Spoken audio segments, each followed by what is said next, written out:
hast mich fast dazu gebracht, Ansgar 30% meiner Anteile zu überschreiben. Du wusstest ganz genau, was du Vater damit antust. Ansgar hat recht. Wenn es so weitergeht, bricht unsere Familie auseinander. Ich will, dass Sie sich von Kim fernhalten. Bloß weil du irgendwelche Luderfantasien von Ansgar hast, musst du ja nicht auf meine Familie losgehen. Was heißt denn hier Luderfantasien? Ich mag ihn einfach nur. Sonst nichts, wirklich. Großes Ehrenwort mit allem drum und dran.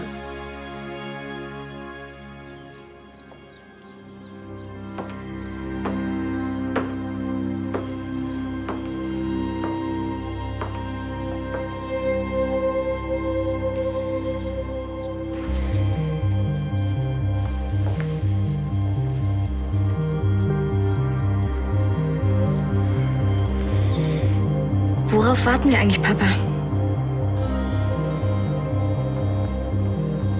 In Politik und Wirtschaft verkauft man unpopuläre Entscheidungen, gern mit einem Totschlagargument.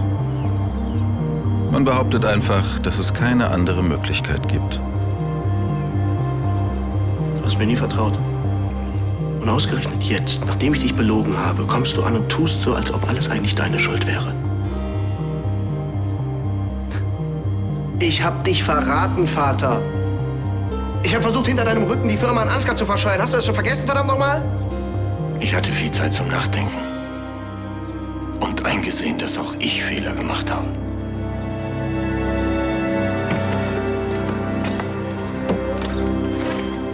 Es gibt keine Alternative. Mit diesem Satz setzte schon Maggie Thatcher all ihre Entscheidungen eisern durch. Tut mir leid, Papa, aber eine ganze Kunstsammlung wartet noch auf mich. Ich muss mit Marlene ins Tonstudio. Und ich habe noch Entwürfe, die ich fertig bekommen muss. Und morgen ist die Deadline. Tja, ja, es ist nicht schade, Ludwig. Obwohl all deine Kinder so hart arbeiten, wird sie bald mit nichts dastehen. Weil du ihr Erbe verzockt hast. Die Frage ist nur, wer dafür verantwortlich ist. Also gut, fangen wir an.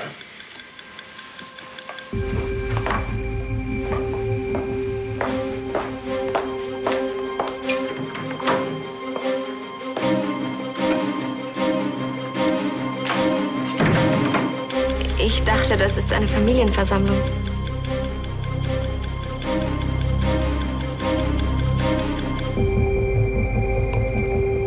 In der Politik ist seitdem permanent von Entscheidungen die Rede, die alternativlos sind. Fragt sich nur, ob dieses Prinzip auch funktioniert, wenn es um die eigene Familie geht. Darum will ich ein Gremium gründen, in dem jeder von Lahnstein eine Stimme hat. Das mit dem Gremium kannst du vergessen. Ich setze mich doch nicht mit euch an einen Tisch. Genau das habe ich gemeint. Es gibt aber keine Alternative. Entweder ihr stimmt alle zu, oder ich verkaufe an Yakamoto. Das wäre das Ende der Lahnsteins.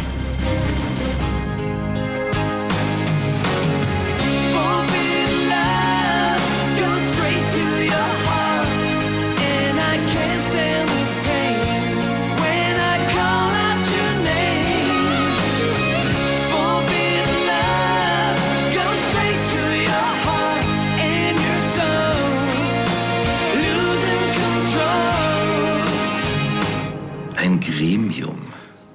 Das ist doch Schwachsinn. Wir alle gehören dazu. Und gemeinsam regeln wir alle geschäftlichen Angelegenheiten der Familie.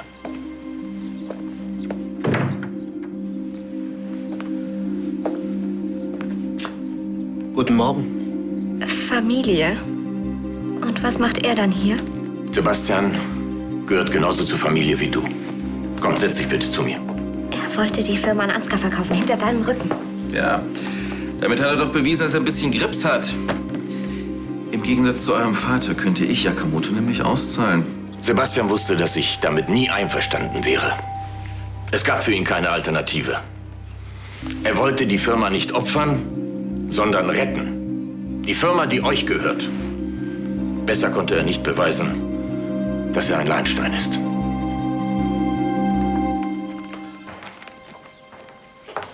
Ist schon komisch, dass die Familie was gemeinsam entscheiden muss.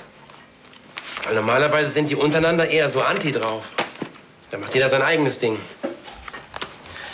Hauptsache, die beeilen sich. Nicola und ich wollten längst auf dem Weg nach Tibet sein. Aber bis morgen bleibt ihr doch noch, oder? Weil ich habe Geburtstag. Dann können wir zusammen einen drauf machen. Was bitteschön ist so wichtig, dass ich extra herfliegen muss? Also wenn sogar die kommen kann, dann kann Elisabeth auch wieder zurückkommen. Und Andi und Philipp. Tanja hält 25% der Firmenanteile. Da kann sie auch an der Versammlung teilnehmen. Und wie genau soll das laufen? Jeder volljährige Lahnstein erhält eine Stimme. Ich als Familienoberhaupt halte 2. Na klar. Und was bitteschön wäre die Gegenleistung? Alle geschäftlichen Aktivitäten werden unter das Dach der Lahnstein Enterprises gestellt, damit wir endlich wieder ein Familienunternehmen werden. Das ist doch völlig absurd. Und du glaubst wirklich, so ein Staubsaugerroboter wäre das richtige Geschenk für Andi? Naja, wird der Putzdienst in der WG wenigstens regelmäßig erledigt. Du hast mich überzeugt. Wir liegen zusammen. Könntest du mich anrufen, wenn die Schlossversammlung zu Ende ist? Klar, mache ich. Also Mädels, bis später. Bis später. Ciao. Sag mal, was liest denn du da eigentlich schon wieder für Bücher? Alles über Margaret Thatcher. Wahrscheinlich von Ansgar. Warum wundert mich das nicht? Gott, war diese Frau schlecht angezogen. Und das war nicht mal das Schlimmste an ihr. Sie hat's im Leben weit gebracht. Ihr fragt sich nur, mit welchen Mitteln. Ich dachte, du hast verstanden, dass ich andere Pläne habe. Und ich setze mich nicht mit denen an einen Tisch, um Entscheidungen über unsere Firma zu treffen. Und ich tausche meine 25% nicht gegen eine lächerliche Stimme, die genauso viel wert ist wie deine oder die der Schneiderin. Sagt die Pferdepflegerin, die sich hochgeschlafen hat. Tanja, wenn ich das richtig verstehe, geht es hier nicht um ein Tauschgeschäft. Es geht darum, dass wir die Verantwortung für unser Erbe übernehmen.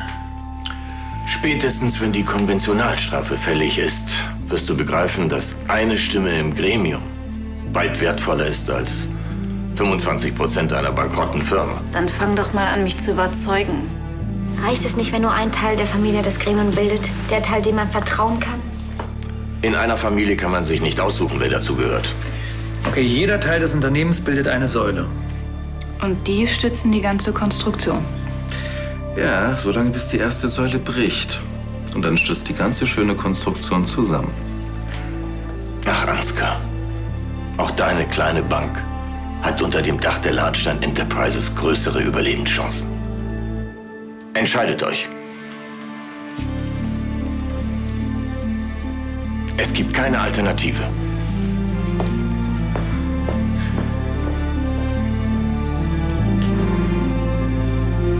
Wenn ich nicht wegen dieser dämlichen Versammlung hätte früher abreisen müssen aus dem Internat, dann hätte ich noch mit dem Reitlehrer von Hannes sprechen können. Ja, Tanja. Also, wann kommt unser Sohn? Morgen. Und er wird über nichts anderes sprechen als über diesen Reitkurs.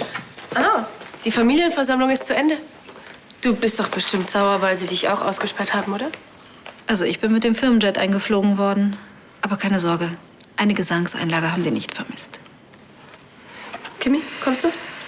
Einen Moment, ich will Ansgar nur noch Einzelbücher zurückgeben. Also schön, warum will dieser dämliche Reitlehrer unseren Sohn nicht in seinem Kurs haben? Angeblich ist der Kurs voll. Entschuldigung mal, Tanja, sowas regelt man mit einem Scheck? Was stehen Sie hier eigentlich rum? Haben Sie in der Firma nichts zu tun? Wenn Sie nicht da sind, für wen soll ich denn einen Kaffee kochen? Höre ich da etwa so eine leise Kritik raus? Ich gebe meinen Praktikantinnen nur die Aufgaben, die sie auch erfüllen können.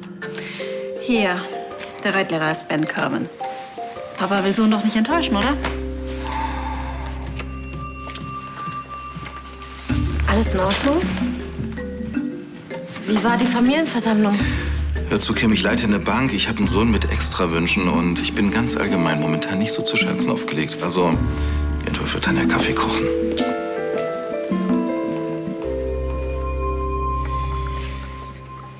Danke. Und was meinst du, wird's funktionieren? Bis jetzt haben alle so reagiert, wie ich es erwartet habe. Gut. Gab's wenigstens keine Überraschung. Bis auf die Tatsache, dass nicht Ansgar, sondern ich als erster den Raum verlassen habe. Nur Hagen und Nico haben genau begriffen, worum es bei dem Gremium geht. Und jetzt? Können wir nur hoffen, dass Hagen auf seine Geschwister einwirkt. Wieso verteidigt Papa Sebastian auch noch? Kannst du endlich aufhören, dich im Kreis zu drehen? Sebastian wollte Ansgar ins Boot holen, damit die Firma nicht in dritte Hände geht. Wie uneigennützig. Vater hat Sebastian verstanden, dann musst du das ja wohl auch können. Schön, dass du wieder im Boot bist. Mit dieser Meinung bist du wohl leider der Einzige. Nein, und jetzt lass uns endlich über alles in Ruhe reden. Diese Hysterie geht mir langsam auf die Nerven. Was soll das denn jetzt heißen? Dass du dich endlich mal zusammenreißen sollst. Hier geht alles den Bach runter. Ist dir das überhaupt klar? Ja, Entschuldigung, dass ich nicht hier sitzen und so tun kann, als ob alles in Ordnung wäre. Ja, dann will ich nicht länger stören.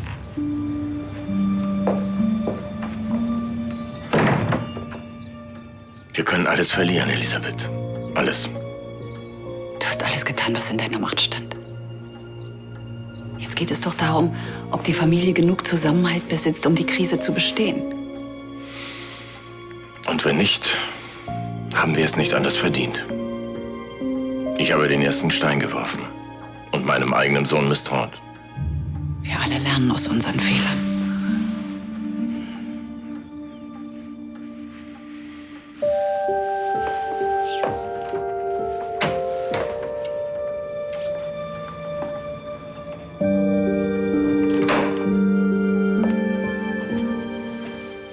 Du ziehst es ernsthaft in Erwägung, bei Ludwigs Plan mitzumachen. Sag mal, hast du sie noch alle?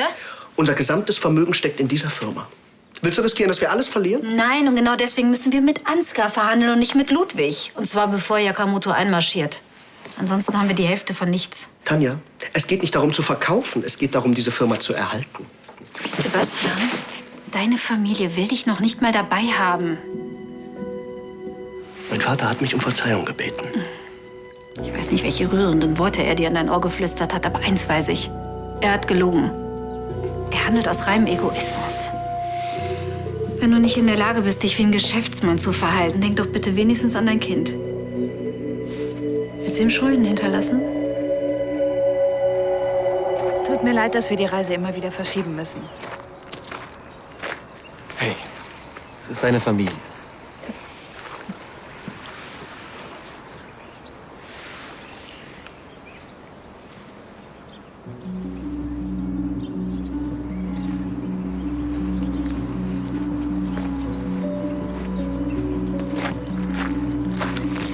Na? Brauchst du Zeit zum Nachdenken? Was denn über den Schwachsinn, den ich mir gerade anhören musste?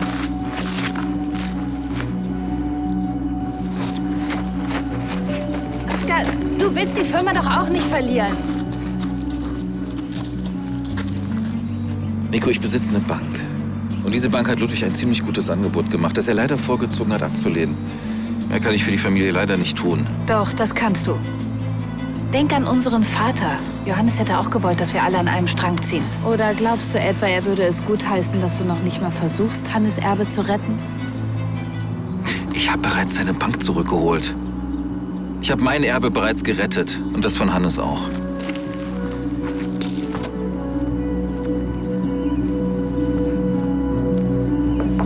Wenn Ansgar mit der Bank nicht einsteigt, dann nutzt das Gremium gar nichts. Er ist der Einzige, der solvent ist.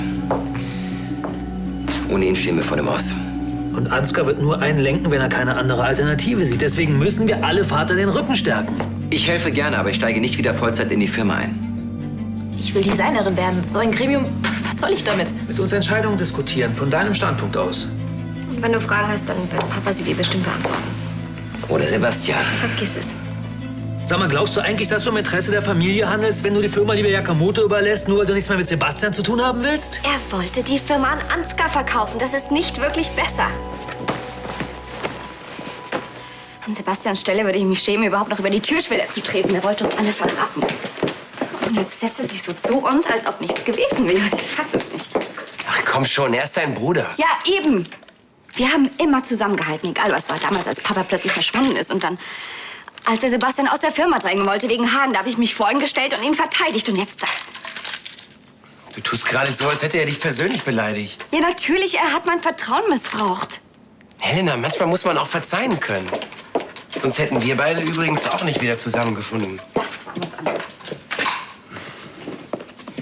Jetzt komm mal wieder runter. Lass mich los.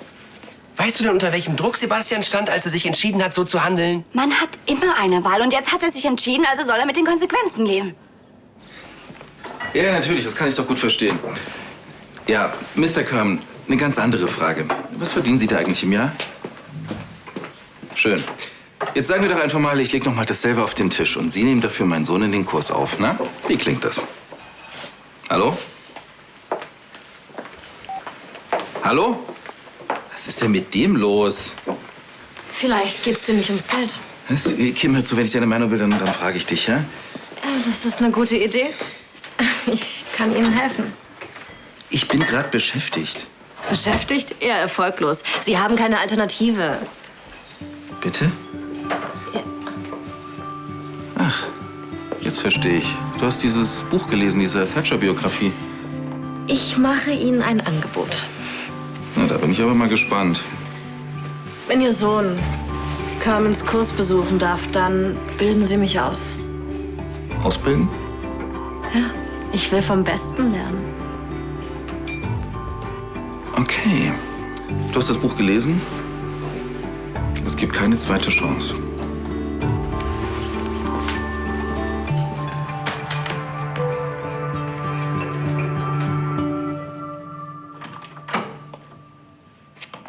Hallo, Papa. Becky.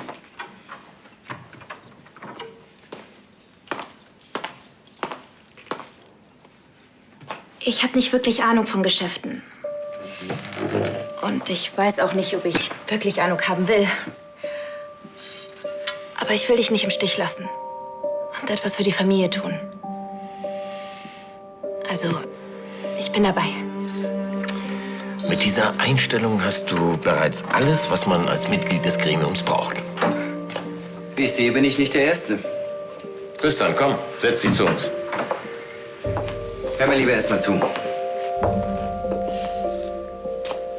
Ich habe die Firma damals verlassen, weil ich mein eigenes Ding machen wollte. Und ich weiß, dass dir das damals schon nicht gefallen hat. Ich hätte dich damals nicht so unter Druck setzen sollen. Es ist wichtig für die Firma und für die Familie da zu sein, ich weiß. Aber ich fange gerade erst an, Erfolg zu haben in der Musikbranche. Und das will ich nicht einfach aufgeben. Das verlange ich auch nicht von dir.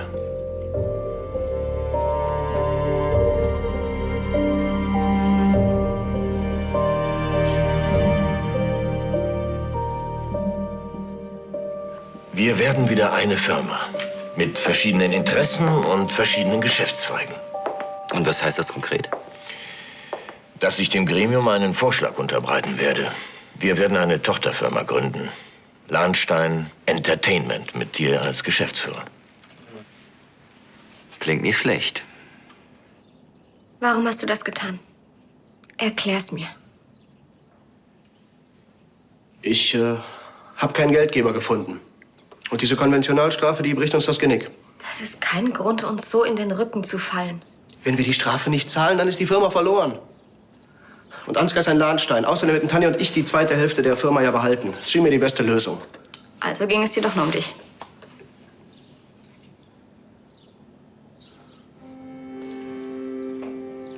Als Vater im Gefängnis saß, da hat er Hagen gebeten, die Firma zu leiten. Und dabei dachte ich, er würde mir wieder vertrauen. Aber nein, er hat mir sogar die Brandstiftung zugetraut. Da sind bei mir die Sicherungen durchgebrannt. Also doch kein Akt reiner Nächstenliebe. Deshalb bin ich auch ausgezogen. Ich konnte euch nicht mehr in die Augen schauen. Herrgott, glaubst du eigentlich, die letzten Monate waren leicht für mich? Vater ist ja förmlich erstickt an seiner seligen Wiedersehensfreude über Hagens Auftauchen.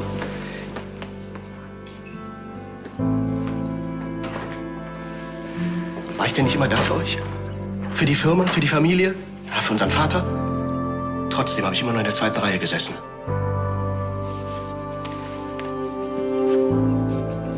Glaubst du wirklich an dieses Gremium? Oder bist du nur hier, weil du denkst, dass dir etwas zusteht? Ich bin hier, weil Vater mich um Verzeihung gebeten hat. Weißt du, was ich an dir bewundere? Dass du genauso wenig nachtragend bist wie ich. Ansgar will die Firma nicht verlieren, aber er will sie auch nicht mit euch teilen. Es wird schwierig, ihn vom Gremium zu überzeugen. Nicht, wenn wir alle zusammenhalten. Verzeihung, kann ich das Essen servieren lassen? Ja. Wird Sebastian einlenken? Das kommt ganz darauf an, ob ihr ihm verzeihen könnt. Ich habe keine Ahnung, ob Vater es ernst meint. Da kann ich dir leider keinen Rat geben. Vertrauen ist nicht gerade meine Stärke. Machst deine Sache aber ganz gut. Zieh bald wieder zurück aufs Schloss. Lass uns nicht allein mit Tanja.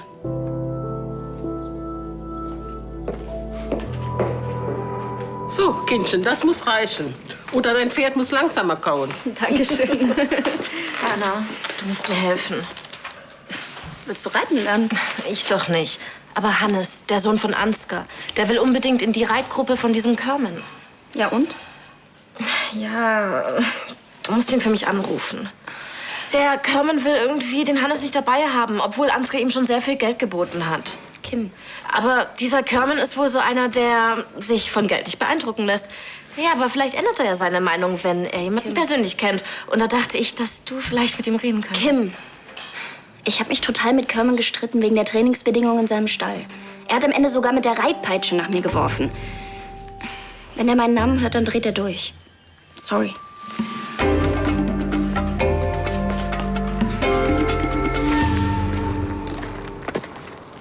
Na, wie viele von deinen Säulen stehen denn schon? Ich habe gerade mit Yakamoto telefoniert. Er scheint an Lahnstein Enterprises sehr interessiert zu sein. Sogar mehr als an dem Geld, das er zu kriegen hat. Ach komm schon, du willst doch gar nicht verkaufen. Genau deswegen brauchst du auch mich und meine Bank. Das mit der Bank ist kein Geheimnis. Siehst du? Dann tu doch deiner Angetrauten einen Gefallen. Geh in den Ruhestand und ich werd Chef. Ludwig, du hast gar keine andere Chance, als auf mein Angebot einzugehen. Tanja wird mir ihre Anteile verkaufen und Sebastian will mit dir und der Firma nichts mehr zu tun haben. Das heißt, du hast keine Mehrheit. Und ohne Mehrheit hast du keine geschäftliche Grundlage. Die Firma unter Schloss und das Erbe deiner Vorfahren. Willst du wirklich, dass es in die Hände eines internationalen Konzerns fällt? Ach, weißt du, ich glaube, in dem Fall verlierst du mehr als ich. Wenn du deinem Sohn mehr vererben willst als Geld, unterschreibst du und gestaltest mit uns gemeinsam die Zukunft dieser Firma. Du pokerst so hoch, Ludwig. Lassen wir uns doch nichts vormachen. Im Leben hat man immer nicht nur eine, sondern unzählige Alternativen. Doch jede einzelne verlangt eine Entscheidung. Manche dieser Entscheidungen trifft unser Instinkt, andere unser Verstand. Kompliziert wird es, wenn die beiden sich nicht einig werden. Können wir wirklich unserem Gefühl trauen? Ist unser Verstand so ungetrübt, wie wir glauben? Letztlich können wir nur hoffen, dass das Vertrauen, das wir unserem Gegenüber schenken, nicht enttäuscht wird.